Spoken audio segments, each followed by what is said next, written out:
السلام علیکم ورحمۃ اللہ وبرکاتہ۔ الحمدللہ رب العالمین، والصلاة والسلام علی سید الاولین والآخرین، نبی الانبیاء والمرسلین، وعلی آلہ واصحابہ ومن تبعهم بإحسان إلى يوم الدين، اما بعد۔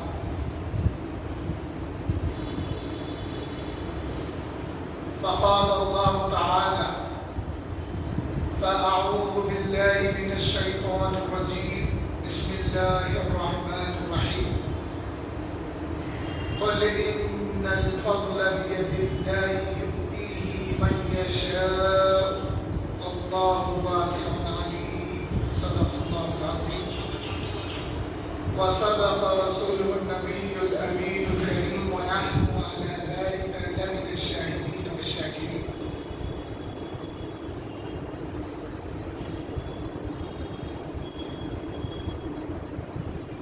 محمد مصطفیٰ کا جانشین صدیق اکبر ہے، محمد مصطفیٰ کا جانشین صدیق اکبر ہے، بجز پیغمبروں کے سب سے اعلیٰ، سب سے برتر ہے۔ منکر ہو کوئی فضل سے صدیق اکبر کے، میں حد مفتری ماروں گا، یہ فرمان حیدر ہے۔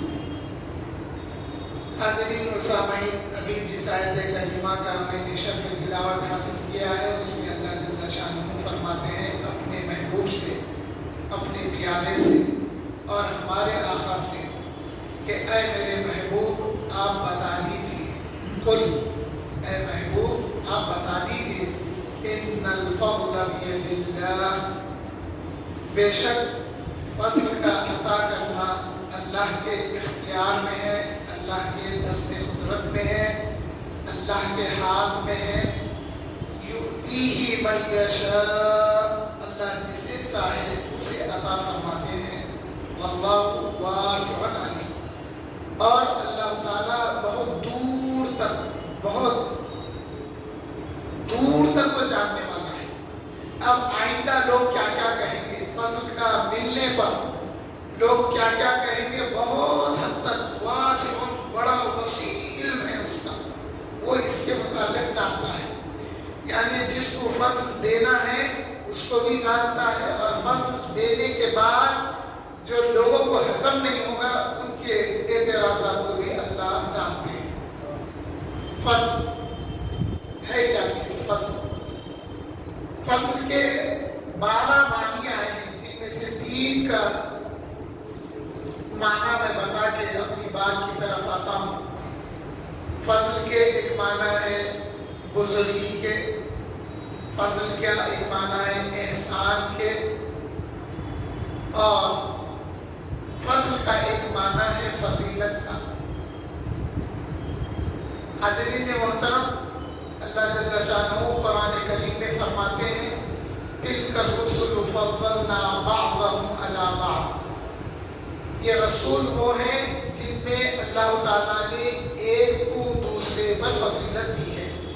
تو معلوم یہ ہوا انبیاء علیہ السلام میں بھی سب اللہ کے نبی اور رسول ہونے کے باوجود کچھ رسول ایسے ہیں جن کو اللہ نے فضیلت عطا کی ہے، اور سب سے افضل اور سب سے فضیلت والے رسول نبی آخر الزمان آپ کے میرے آقا تاجدار مدینہ محمد مصطفیٰ صلی اللہ علیہ وسلم ہیں۔ اسی طرح سے اللہ جل شانہ نے امتوں کے لیے فرمایا کہ یا بنی اسرائیل اذکروا نعمتی التی انعمت علیکم وانی فضلتکم علی العالمین، اے بنی اسرائیل یاد کرو کہ میں نے تم پر جو احسان کیا ہے کہ میں نے تم کو تمام عالم کی امتوں پر فضیلت عطا کی ہے۔ مگر اب آقا کریم صلی اللہ علیہ وسلم کے تشریف لانے کے بعد اب جس کو بھی فضیلت ملے گی، جس کو بھی بزرگی ملے گی، اللہ کا احسان ہوگا تو وہ آقا کریم صلی اللہ علیہ وسلم کے واسطے سے، آقا کے وسیلے سے، آقا کی نسبت سے اور آقا نامدار تاجدار مدینہ صلی اللہ علیہ وسلم کی صحبت کی وجہ سے، ان کی نسبت کی وجہ سے اللہ تعالیٰ احسان کرے گا یا اللہ تعالیٰ فضیلت عطا کرے گا، اللہ تعالیٰ بزرگی دے گا، تو اب رسول اللہ کی وجہ سے۔ اس لیے اللہ تعالیٰ نے فرمایا کُلًّا نُمِدُّ هَؤُلَاءِ وَهَؤُلَاءِ مِنْ عَطَاءِ رَبِّكَ، اے میرے محبوب یہ جو کچھ عطائے ہیں یہ آپ کے رب کی طرف سے ہے۔ حضرین محترم، یہ جو جلسہ ہے افضلیت حضرت سیدنا ابوبکر صدیق رضی اللہ تعالیٰ عنہ کا یہ جو عنوان ہے، اس کا عقیدت سے تعلق ہے، اس کا تعلق عقیدے سے ہے۔ جیسے عقیدہ ہے کیا؟ عقیدہ ایمان کا نام عقیدہ ہے اور عمل کا نام اسلام ہے۔ جبرائیل امین نے جب پوچھا کہ یا رسول اللہ صلی اللہ علیہ وسلم مل ایمان، ایمان کیا ہے؟ تو آقا نے بتایا کہ ان تؤمن باللہ ورسولہ، کہ تم اللہ پر ایمان لاؤ اور اس کے رسولوں پر ایمان لاؤ۔ ایمان مجمل کا ذکر کیا۔ پھر پوچھا گیا کہ یا رسول اللہ مل اسلام، اسلام کیا ہے؟ آقا نے فرمایا کہ نماز پڑھو، روزہ رکھو، زکوٰۃ دو اور اگر استطاعت ہو تو حج کرو۔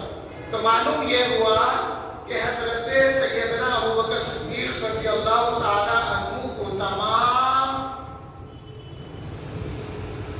انسانوں میں بعد الانبیاء والمرسلین افضل سمجھنا یہ عقیدہ بنا، یہ عقیدہ ہے۔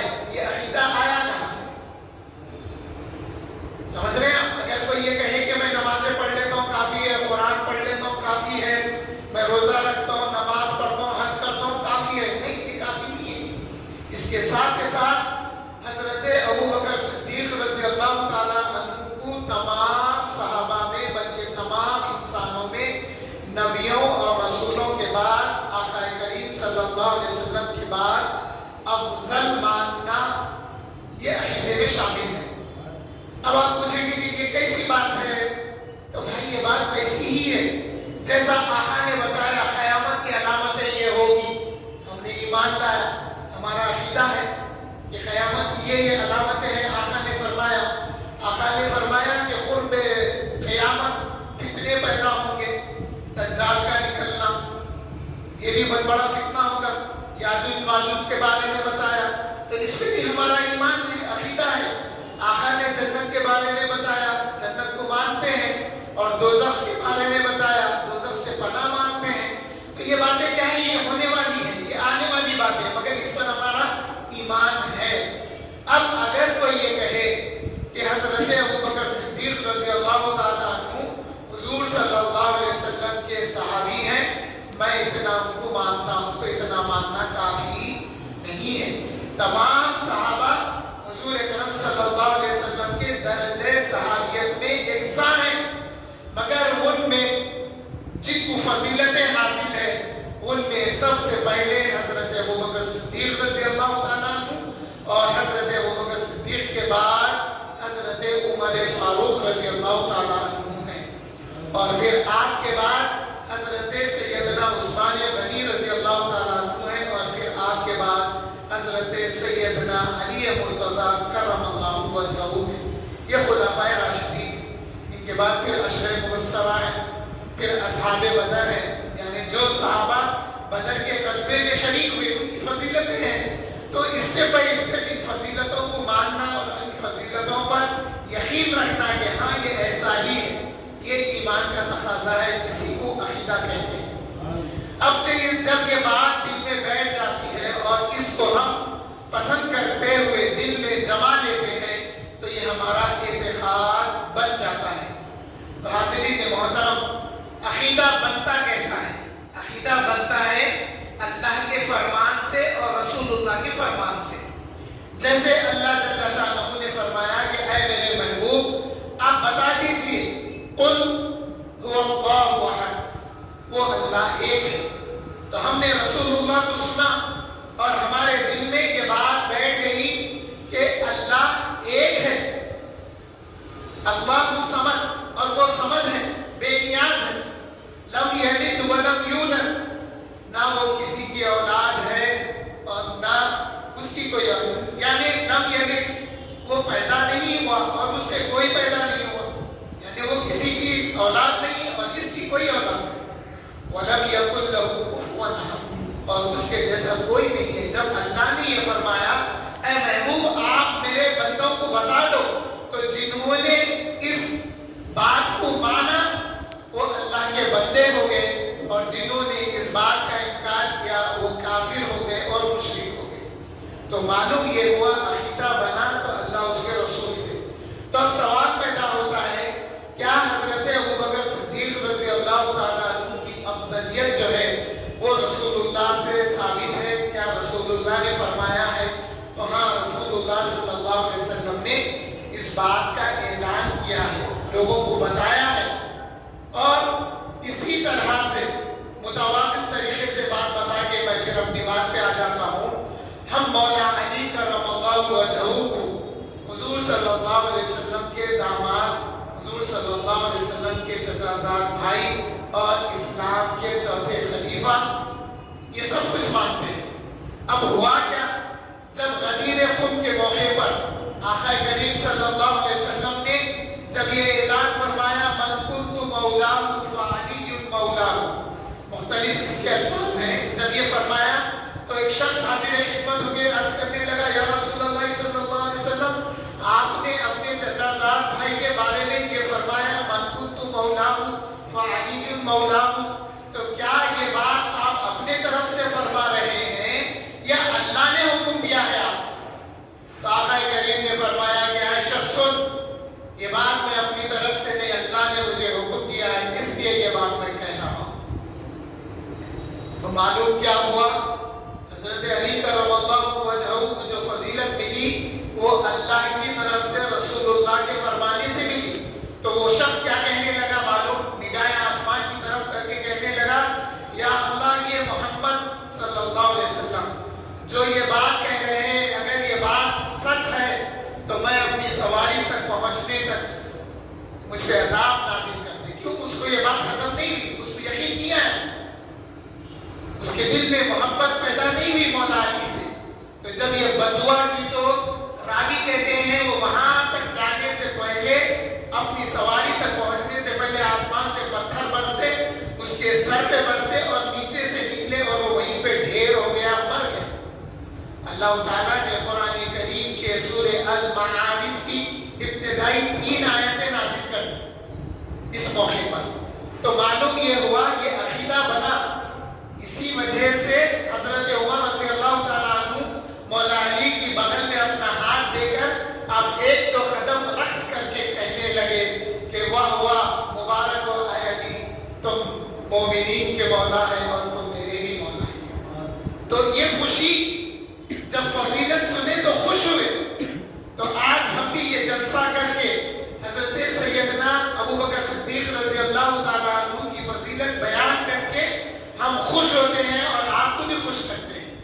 یہ ایمان کا ایک حصہ ہے، ایمان کی دلیل ہے، اور یہ ایمان کے قواعد میں سے ایک قاعدہ اسلام کا یہ بھی ہے، ایمان کا ہے کہ حضرت ابوبکر صدیق رضی اللہ تعالیٰ عنہ کو حضور اکرم صلی اللہ علیہ وسلم کے بعد ساری امت میں بلکہ ساری انسانیت میں افضل ماننا۔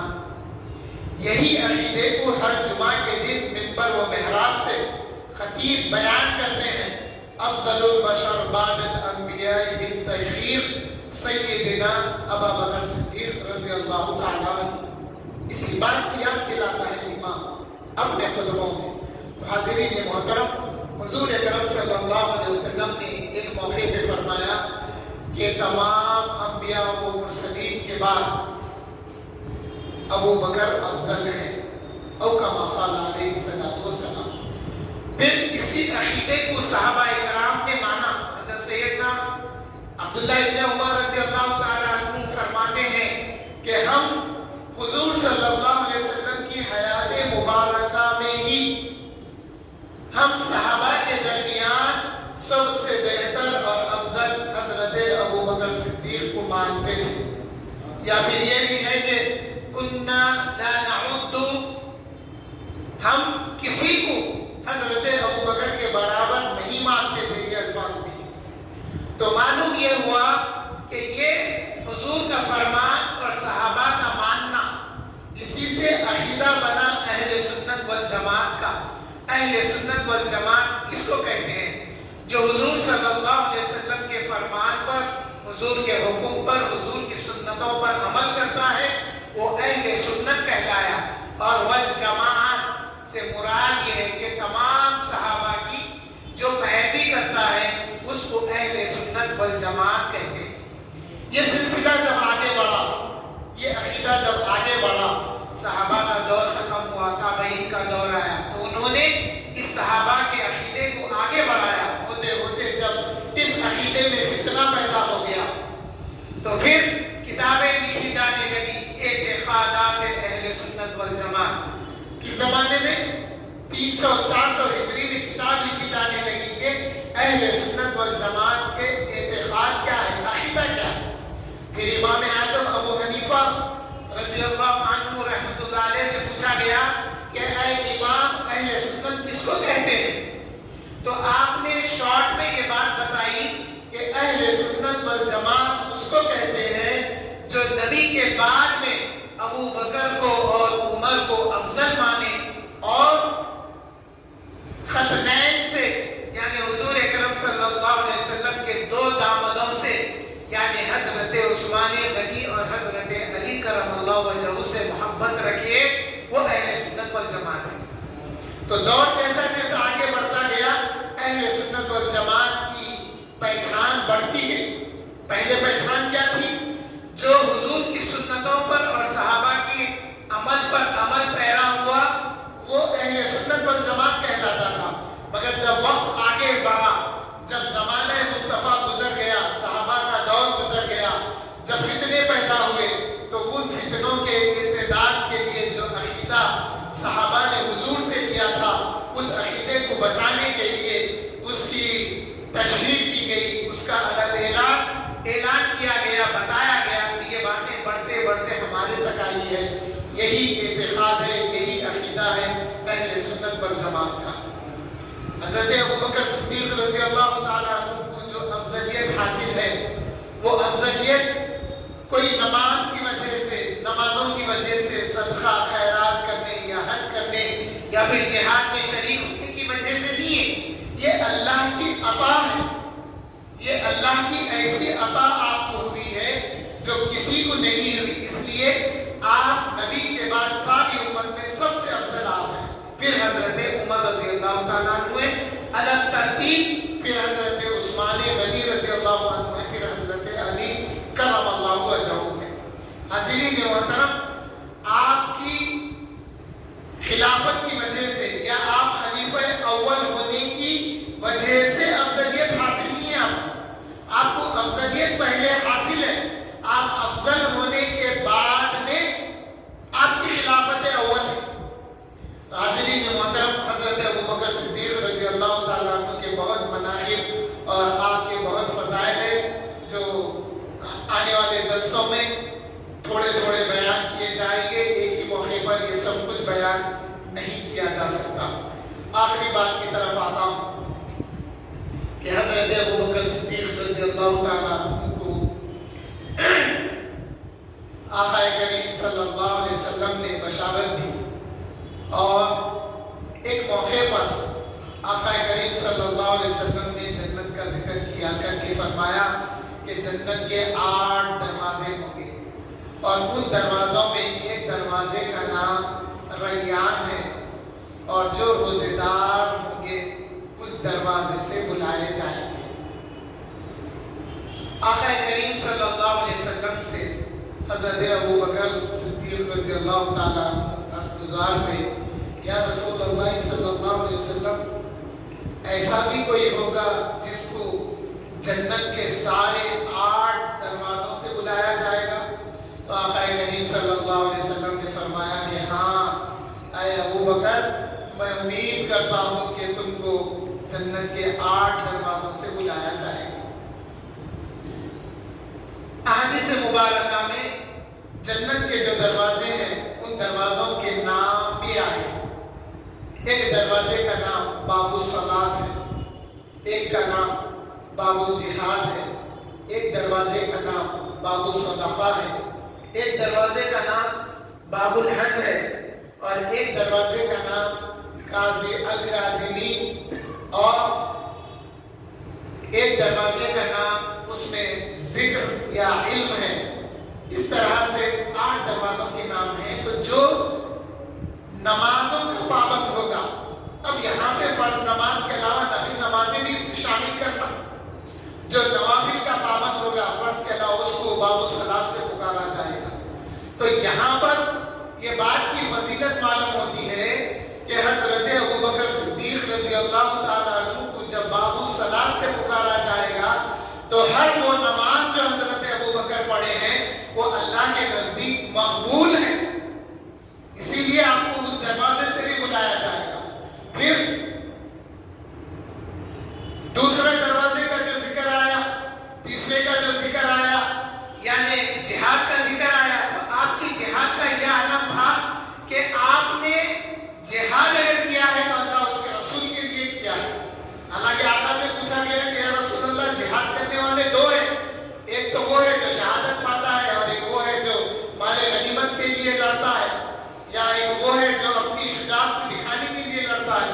تو آقا کریم صلی اللہ علیہ وسلم نے بشارت بھی بتائی، مذمت بھی بتائی. مگر یہاں پر جب سارے دروازوں سے بلایا جائے گا تو سمجھ میں آیا ہے کہ ہر دروازے سے ندا دینے والا یہ خواہش کرے گا کہ اے ابوبکر، آپ اگر میرے دروازے سے جنت میں داخل ہو جائیں گے تو یہ میرے لیے باعث عزت اور باعث شرف ہوگا کہ آپ میرے دروازے سے داخل ہو گئے. تو یہ مقام، یہ مرتبہ ہے حضرت سیدنا ابوبکر صدیق رضی اللہ تعالیٰ عنہ کا کہ 8 دروازے سے آپ کو بلایا جائے گا. اور آپ کے فضائل میں ایک فضیلت یہ بھی ہے کہ روز قیامت جب آقا کریم صلی اللہ علیہ وسلم اپنے مزار اطہر سے جب آپ رونق افروز ہوں گے تو آپ کے ساتھ حضرت ابوبکر صدیق رضی اللہ عنہ اور حضرت عمر رضی اللہ تعالیٰ عنہ بھی ہوں گے. اور میں اللہ سے دعا کرتا ہوں حضرت انس رضی اللہ تعالیٰ عنہ کی حدیث کے مطابق. سنیے حضرت انس کیا فرماتے ہیں. حضرت انس رضی اللہ تعالیٰ عنہ روایت کرتے ہیں کہ میں موجود تھا ایک دفعہ بارگاہ رسالت میں، ایک اعرابی، ایک دیہاتی حاصل ہوا.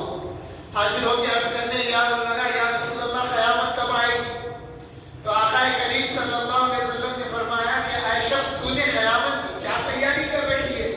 وہ شخص عرض کرنے لگا یا رسول اللہ نہ کثرت نماز ہے، نہ کثرت روزہ ہے، نہ کثرت صدقہ ہے. اب یہاں پہ یہ بات کو میں سمجھاتا ہوں خاص کر کے، کثرت نماز نہیں ہے کہہ رہے ہو، اس کا مطلب یہ نہیں ہے کہ وہ فرض نمازوں میں کمی تھی. نہیں، وہ بھلے دیہات میں رہتے تھے مگر صحابی رسول تھے. وہ فرض نماز کے پابند تھے، یہ ہمارا یقین اور ایمان ہے. نفل نمازیں ہو سکتا دیہات میں رہنے والے زراعت وغیرہ کرتے، دن بھر بکریوں کو چراتے، تھکے ماندے، کبھی پڑھ لیے کبھی رہ گئے، ایسا ہوا ہوگا، اس لیے کثرت نماز کا ذکر کیا. بالآخر آقا کریم نے فرمایا کہ اے شخص، بشارت ہے اس کے لیے جو دنیا میں جس سے محبت کرے گا روز قیامت اسی کے ساتھ اس کا شمار کیا جائے گا. اس موقع پہ حضرت انس فرماتے ہیں اے لوگوں سنو، میں اللہ سے محبت کرتا ہوں، اس کے رسول سے محبت کرتا ہوں، اور حضرت ابوبکر و حضرت عمر سے محبت رکھتا ہوں، اور میں اللہ سے امید کرتا ہوں کہ روز قیامت میرا شمار ان کے ساتھ ہو جبکہ میرے عمل ان کے جیسے. تو ہم بھی دعا کرتے ہیں کہ یا اللہ ہمارا شمار بھی حضرت ابوبکر صدیق رضی اللہ تعالیٰ عنہ کے ساتھ، تمام صحابہ کے ساتھ فرما، حضرت عمر اور حضرت عثمان و حضرت علی کرم اللہ وجوہہم و رضی اللہ عنہم کے ساتھ فرما. مولا ہمارے اعمال میں سے نہیں ہے مگر ہم کو تیرے سے امید ہے، اور آقا کریم صلی اللہ علیہ وسلم کی شفاعت کی امید ہے، حضرت ابوبکر کی شفاعت کی امید ہے. توفنا مسلما والحقنا بالصالحین الذين أنعم الله من النبيين والصديقين والشهداء والصالحين وحسن أولئك رفيقا. سبحان ربك رب العزة عما يصفون وسلام على المرسلين والحمد لله رب